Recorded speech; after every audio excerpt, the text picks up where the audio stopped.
In front of me is Motorola Moto G57 Power, and today I would like to show you how you can change and customize your keyboard theme.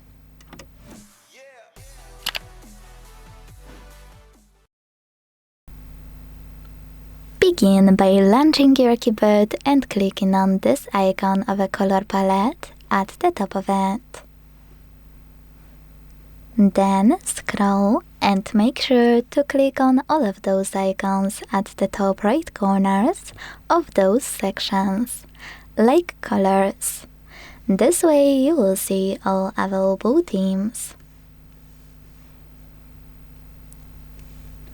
When you find the best one for you, tap on it.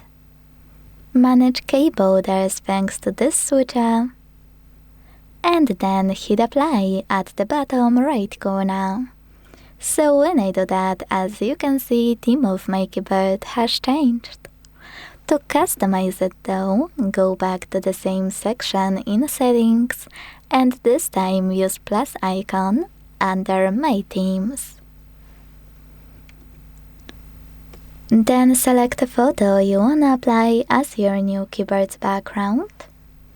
Pinch it to scale, drag it to move, and select Next. Adjust the brightness by swiping left or right. Hit Done. Manage key borders and tap on Apply. Thanks so much for watching. If you enjoyed this video, leave a like, comment, and subscribe. Bye!